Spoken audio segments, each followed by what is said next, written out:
Talk a little bit about Nancy Pelosi and the reasons why you are running. And I got to tell you, from my perspective, I mean, look, there's two sets of issues here, right? One is the local implications. From my perspective, I'm not going to have somebody who's running for a specific local office for a backbencher on the program a couple of times, regardless of how much I like that person or appreciate the way they're running. It's just, but and I say this as someone who, when there was a leadership challenge to Nancy Pelosi a couple of years ago, that I thought she was best situated to be the leader. Someone like Tim Ryan, I don't like his politics at all, and I was worried about him being the leader. I have since come around to the point where I would rather have a leader whose politics I don't like, who is not as good at shutting down the rest of their caucus, frankly. Because Nancy Pelosi is quite adept at maintaining power, and I'm not quite convinced that her politics are mine are as aligned as I might have thought. When I look at things like the HEROES Act, I mean, there's two major things, and I want you to address them. Yeah. One is, and working backwards. One is the HEROES Act. This was a messaging bill, fine. $3 trillion bill, fine. It excluded things like automatic stabilizers, which, because supposedly it would have pushed it to a $4 trillion. I don't know if I've ever met a human being who would be like, well, $3 trillion is okay, but $4 trillion, that's way too much. Like, there's no, nobody can conceive of those numbers anyways, but that's supposedly the reason why it was there. I'm skeptical about that, because this bill supposedly is going to work as two things. One, we passed this stuff and it's in there. And the other is it lays a marker for where the Democratic Party can go in the event that they take power. The other thing is that instead of let's have people come on Medicare if they've lost their job, we have 30 million people who have lost their jobs. Tens of million people, or almost 10 million people have lost their health insurance that were tied into their employment. Some have gone into Medicaid. But these other people need to be dealt with. You could just have them come right into Medicare. You could have them come into Medicaid, for that matter. They promoted the subsidizing of COBRA, which, if you're worried about money on one hand, that you can't have economic stabilizers in there saying that these programs are not going to run out until certain thresholds are met. How do you turn around and then pay for the single most expensive form of health insurance maybe created in the history of man? I mean, literally, there's no other way to pay more for health insurance than to subsidize COBRA from a government or, frankly, from an individual.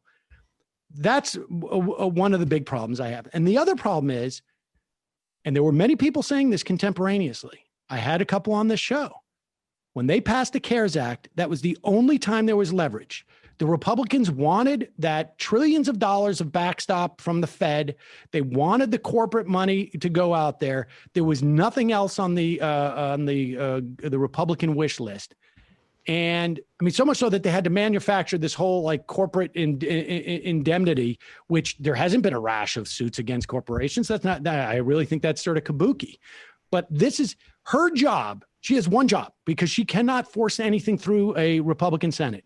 The only thing that she can do is to assess where is the leverage that the Democrats have and use that leverage to get things that are absolutely crucial and assess whether the Republicans down the road are going to give it. We are looking at such a massive crisis now with cities and states in particular. It's all going to happen, and the Republicans are going to do nothing about it. They're going to do nothing about it. And it's going to inhibit Joe Biden's attempt to even get elected, I think, on some level, because of what they're doing to blue states. There's no money for voter protection. There was one opportunity, one bite at the apple, and she was so indignant when people brought this up that we have video. Let's play this video, and then I want you to address both these issues. This is her with Jake Tapper. This was indicative of what she was saying even a month after the CARES Act was passed. Let's play this clip. Right. You and Senator Schumer made this major concession on the most recent legislation because you made it okay. So and pause it. I'm sorry. Pause it. This was when they came back for the second bite at the Paycheck Protection Program, which is a program that allowed for small businesses to get extended paychecks. The Republicans wanted this as well. Nancy Pelosi is going to brag about getting an extra $100 billion for it. I got news for you. There's $150 billion sitting unused in that right now. That money there was no projection that money was needed because you only have one bite at the apple. There's only so many businesses out there. So they came in, they did it in a day. You need this, Republicans? We're going to say a little bit more. We're going to give you a little bit more of what you already want, but we're not going to use the leverage we have. And here's how she's addressing And this is Jake Tapper who sees this problem. Right. You and Senator Schumer made this major concession on the most recent legislation because you made it okay in this one. It wasn't a concession. No. Well, I mean, New York Governor Andrew Cuomo. I understand what Andrew Cuomo said, and I respect his perspective as a governor. But the fact is this: they wanted $250 for the PPP. We support the PPP. We're part of developing it. Small business is entrepreneurial, part of the optimism of America. So we're for that. But we wanted to include more people and more money for the program and for the hospital. So it was always an interim bill. It was always an interim bill. We always said that CARES 2 would be the bill where we would go for state and local. Right. And we will in a big way. I get that, but I just want to play for you the sound from New York Governor Cuomo because he said he needs money for his state to save New York from an economic tsunami. Take a listen to what he had to say. We've been talking about funding for state and local governments, and it was not in the bill that the House is going to pass today. They said, don't worry, don't worry, don't worry, the next bill. I said to my colleagues in Washington, I would have insisted that state and local funding was in this current bill, because I don't believe they want to fund state and local governments. So Cuomo says he would have insisted on state funding in the last bill. And now Senator McConnell is saying he wants to push the pause button. Yes. Was this a tactical mistake by you and Senator Schumer? Just calm down. We will have state and local, and we will have it in a very significant way. It's no use going on to what might have been. The administration never even wanted to do. Let me recap this for you. When we said we're not doing 250 need to hear anymore. All right, there it is. Andrew Cuomo clearly understood what was going on in Washington, D.C. There were other people who had been saying that since CARES 1. CARES 2, incidentally, never happened. That clip is from 4.5 months ago. And we're not going to, not only is it not going to happen tomorrow, it's not going to happen next month. It's not going to happen the month after. It's not going to happen this is the best case scenario. It's not going to happen during the lame duck period. This is assuming that Joe Biden wins. The earliest we're going to see this, any support, $1 for cities or states, is going to be sometime in March of 2020. That's the earliest possible, because not only do you have to go through the House with this city and state stuff, you're going to have to go through a Senate, which is at the very least is going to filibuster it. So then you got to convince Chris Coons to get rid of the filibuster. And then you got to go back again and you got to get the thing passed.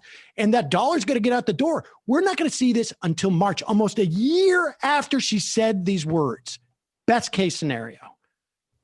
So, and Shahid, I got to let you speak. I'm sorry, but this gets me so speak on, brother. That you're obviously not going to be Speaker of the House. But if you get elected, Nancy Pelosi will not be Speaker of the House. And I don't care if it's Paul Ryan who gets in there, because Paul Ryan doesn't have the ability to shut down debate like she did over the past 6 months over this thing, because he doesn't have the institutional. She's been there for decades. She was, over 15 years ago was the Speaker of the House. So I would rather someone who's weaker in terms of their ability to maintain their own power, even if they don't agree with me, because cities and states are going to be destroyed, and that's going to impact millions of people living in poverty, homelessness. It's going to impact food security. It's going to impact health insurance. Education, teachers, unions. I mean, we're looking at a tsunami here, it seems to me. It is catastrophic, and it's needlessly catastrophic. And you're absolutely right in drawing attention to what I describe as one of the core rationales for our campaign, and that is to ensure that Nancy Pelosi is not the Speaker of the House in the next session of Congress. And the failures of the House and the House leadership with her holding the gavel, I dare say, are inexcusable. And you've noted some of them.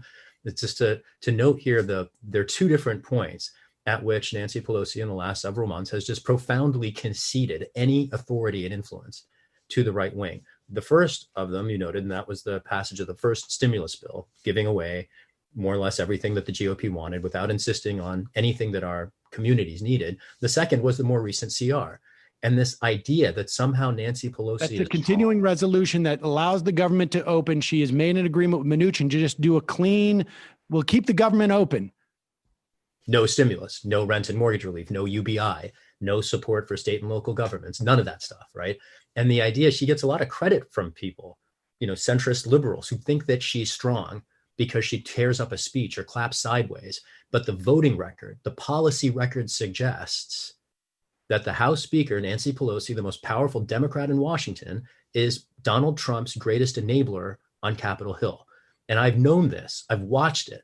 I've watched Nancy Pelosi's active complicity in the authoritarianism that has emerged in the last 20 years. I'm very aware of the poignance of today's anniversary and how it indicates her long-running complicity, and for instance, the color of the sky in San Francisco this week and the issues that it presents. But just to stay focused on the coronavirus stimulus packages, in addition to the state and local governments, which you're absolutely right to focus on, they are more or less the source of the greatest support that working families and Americans can get, because our federal social services layer has so eroded under the generation of policymakers of whom Nancy Pelosi is a part. Not only are the state and local governments facing preventable crises, but I really want to focus on the struggling local people and communities. There's an eviction wave that's been building and accelerating across the country. Many states have had measures in place like an eviction moratorium, which we've had here in San Francisco or in California across the state, but they're not indefinite. And it would have been great if one of the early coronavirus stimulus measures ensured that millions of Americans who are struggling to put food on the table wouldn't have to worry about putting foot in the street because the economy had to be shut down in order to guard public health. But that's not what happened. In fact, in the early coronavirus stimulus measures, what did get included, and this is very revealing, are tax breaks for millionaires. Nancy Pelosi prioritized tax breaks of $1.6 million each for tax filers who earn over $1 million a year. And there's not a penny of rent or mortgage relief.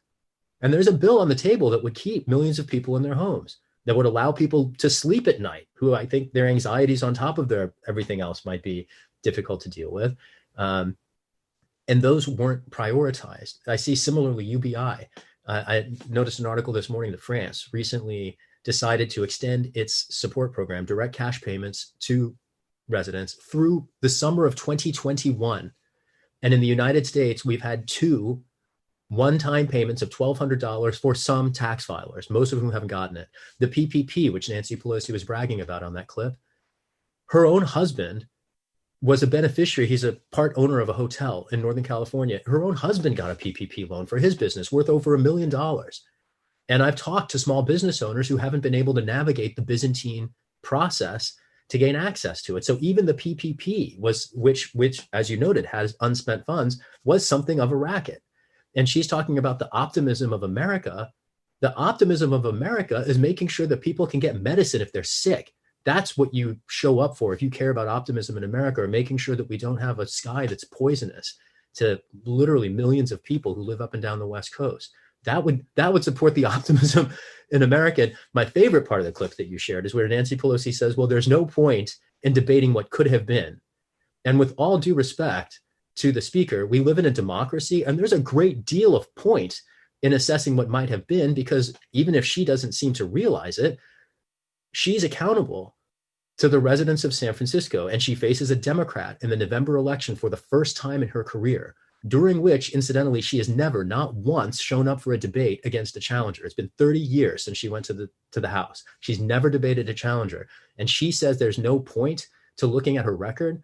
I respectfully, but also emphatically would beg to differ. There's a great deal of points to looking at the record of incumbents. It's called democracy, and the speaker might want to get acquainted with it.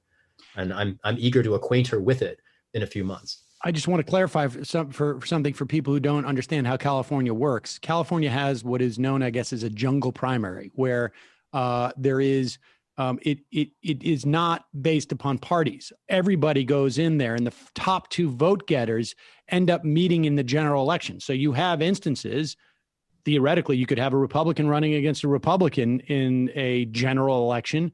You could have a Republican versus a Democrat. And in this instance, we have two Democrats running.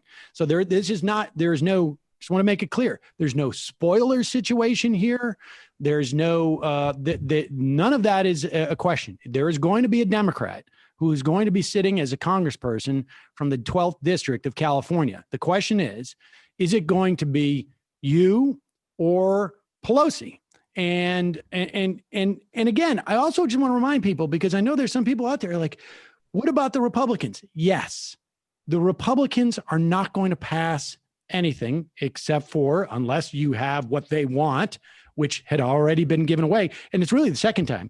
Like you say, the continuing resolution, I guess people can debate as to who's going to take more of the blame if the government doesn't go forward. But it seems to me that there is at least there should be a debate as to whether it is powerful for the Democrats to say, we need to provide for the American public, and nothing goes forward without that. You don't have the ability to degrade the Department of Justice. You don't have the ability to degrade OSHA. You don't have the ability to send our kids back to school without the protections for teachers that are needed. You don't have the ability to, go on and on. I mean, it's very easy to develop this rhetoric, and we're not going to stand for it until you fund these things to help the American public. Just because you think that Joe Biden's going to be president and you're going to already start the obstruction now, that's not going to happen. We're not going to participate in that. There is a game that Nancy Pelosi and Chuck Schumer are playing, and that is, how do we thread this needle? How do we at once not empower Donald Trump to help the American public and get credit for it, and hurt our chances of beating him in the election, which, I think there's an argument that the most important thing that Donald Trump loses, because it's going to be a crap show if he gets another 4 years. I think there's some valid arguments to that. Clearly. But instead of using all their resources to do that, they also protect their other flank, which says, how do we do that without promising stuff that would go contrary to what our corporate benefactors want in the event that we're in a position to deliver it. So that's why you get things like subsidized COBRA, which is not a benefit for the American public. It's not fiscally responsible. It is a way of saying that we're doing something, but it's not in any way holding us to any type of promise that we're actually going to do something that's going to fundamentally help the American public after the fact. I mean, so even if we put aside the fact that she didn't use leverage when she had it, that just strategically and tactically, she failed. Put aside her ideology, she failed in that regard. Then there's this other game where she's basically not using all of the feathers in the arrows in the quiver, because she's afraid that those arrows run contrary to the interests of some of her corporate benefactors, and we may actually have to deploy those arrows if Joe Biden wins. And that's reprehensible. The place where I see that dynamic you're describing, leaving cards on the table to support corporate benefactors, where I see that get most poignant, was before all this, before the pandemic even started. It was in the impeachment process, where we could have included corruption. Mm-hmm. That would have brought the president down. Corruption offends Americans across the political spectrum, unlike the partisan crime that she chose to limit the process to, right? Corruption could have brought down the president. She affirmatively removed it from the objects of consideration. Jerry Nadler, the chair of the House Judiciary Committee, has made this point himself publicly. It was Nancy Pelosi who said that Trump will not be forced to answer for his corruption. And that is another example of, taking a very important argument off the table basically because it placed corporate Democrats and their corporate benefactors at political risk. And the idea that the political risk to corporate benefactors or industries or corporate Democrats for that matter should outweigh the dire existential crises facing our country is frankly preposterous. And it's not like there's just one crisis, right? It's not like there's just a climate catastrophe unfolding or just a global pandemic or just an economic collapse. I mean, I saw a study this week about the rates of suicide ideation among young people. Something like 1 in 4 people below the age of 30 has seriously considered taking their life in the last 6 months. And that's amazing, and an amazing demonstration of failure. We cannot allow policies that drive entire generations to think about taking themselves to early graves. It just seems so preposterous to me that anyone would consider the status quo as viable or tenable or sustainable, given reflections like that. And the failures of leadership here have been up and down the line. To your point about the strategic and tactical failure, and then the ideological co-optation, I would maybe describe as that second point that you're raising. Corporate Democrats, led by Nancy Pelosi, fight the left and working American families struggling with the cost of this pandemic far harder than they've ever fought the president. They'll theatrically resist the president while paving his path in policy. And we, the people of the United States, trying to get medicine in the middle of a pandemic or trying to stay in our homes while the economy is shut down, Congress, led by Nancy Pelosi, basically gave America the middle finger because they're more interested in looking out for themselves and, again, those industries that they protect. One industry, just to bring it into the mix, because it's hard for me not to think about this today, is the defense industry, so-called defense industry. And the anniversary of today seems to bring into place. And that's one of the, for me, existential, not just reasons for my campaign, but even why I'm an American. My family fled the impacts of the U.S. military industrial complex on democracies abroad. The democracy in my native country was repeatedly toppled by military coups supported by the United States. And it was those military governments that my family fled, going to England in the 60s. And then my family came to the US in the 70s. I wouldn't be an American if it weren't for the serial crimes of our military industrial complex. And that also have been driven by these industrial interests. Eisenhower put it in those terms when he forecast what ultimately came to be. So I'm just bringing that. And then maybe the other industry to put on the table here is all the ones related to fossil fuel extraction. The corporate Democrats are owned by industry.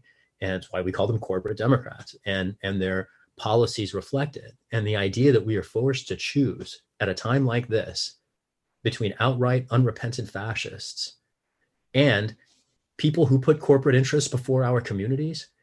One reason that's so dangerous is that fascism supports the market.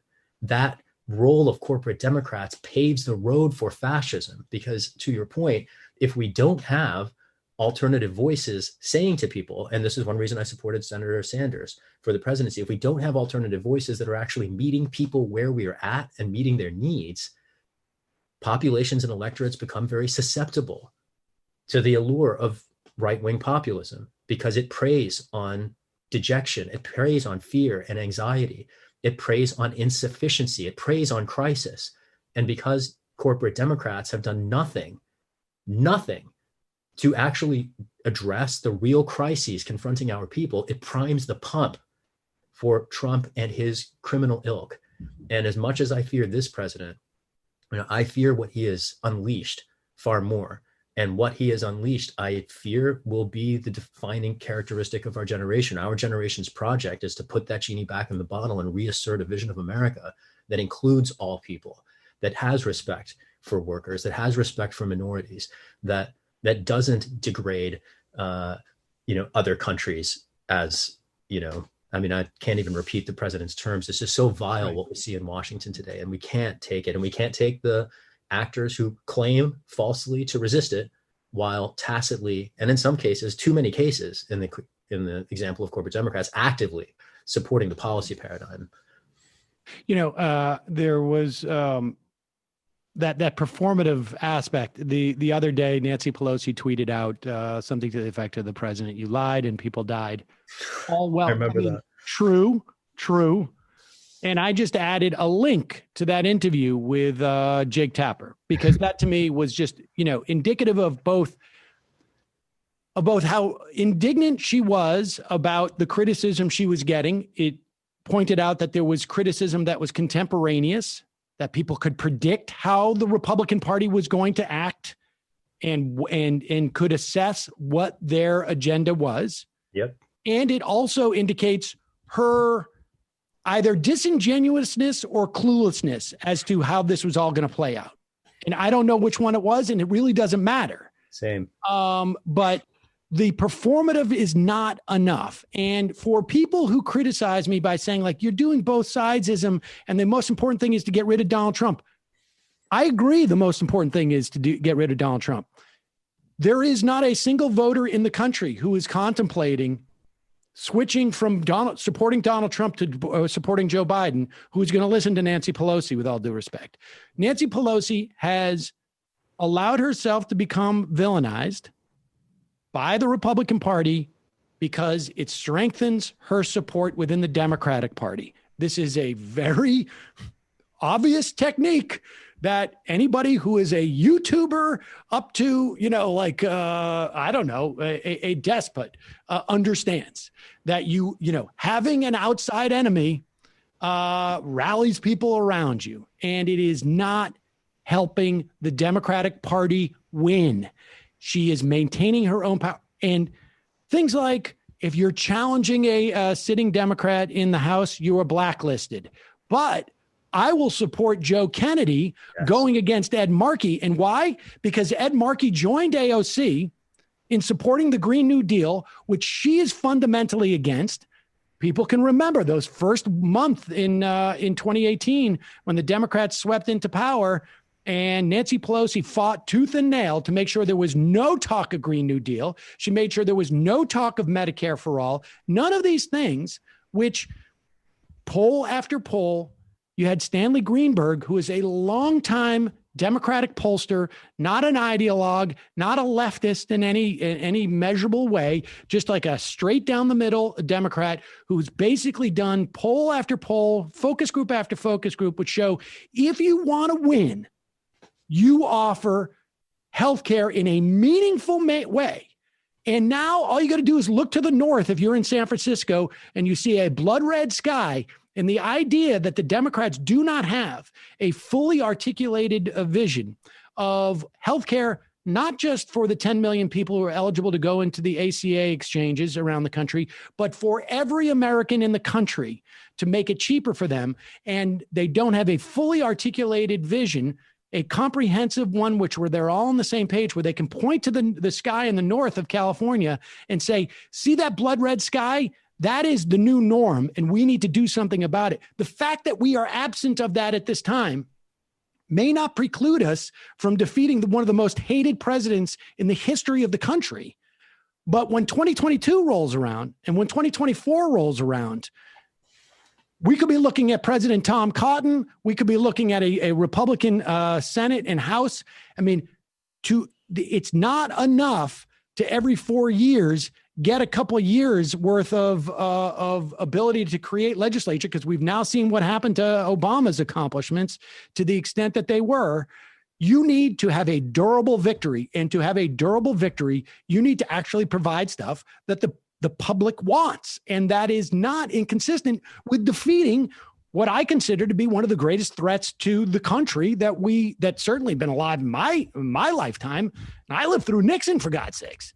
So, I mean, I'm with you. I mean, this point about the need to remove Donald Trump from the White House, precluding any attention to the further things we need to do, is frankly silly. We do need to remove Donald Trump from the White House. And if we mean seriously to address any of our crises, we have to also change some people in Congress. It's not enough. They're not mutually exclusive ideas. In fact, they work with each other. Precisely. To your point, if we showed up for the policies supported by a majority of the American people, like Medicare for all, that would help the Democratic nominee win the race. There's a reason that Senator Sanders was supported so widely. If you look, there's a map that the New York Times used to publish that showed who was the leading fundraiser among the presidential candidates in each part of the country. And it revealed that by far Bernie was the most supported candidate. And you might say that that suggests interesting, maybe hypocritical things about a party that calls itself Democratic while nominating a nominee with demonstrably less support. And, yes, we could chalk that up to the hypocrisy of the Democratic Party. Yes, we could talk about how that places the American people and our entire democracy at risk, given who's in the White House and his aspirations to implement his own form of not constitutional government. But beyond all that, I just see this abdication of the need to represent the people. Theoretically, legislators are representatives. They are there to represent us. And what corporate Democrats have not done at all is that. And I think to your point, it not only places the race to remove Trump at risk by failing to meet people where they're at and conceding this ground of outrage and concern to right-wing populists who claim, at least, even if they don't, in fact, stand in solidarity with working people. This is the allure of right-wing populism under an age of corporate rule. Because people are actually struggling with real crises, they want to throw the bums out. And when you have oligarchs and tyrants present themselves as outsiders, that's exactly what Donald Trump did. It's very dangerous because people want outsiders because they recognize that the insiders have been fleecing us for decades.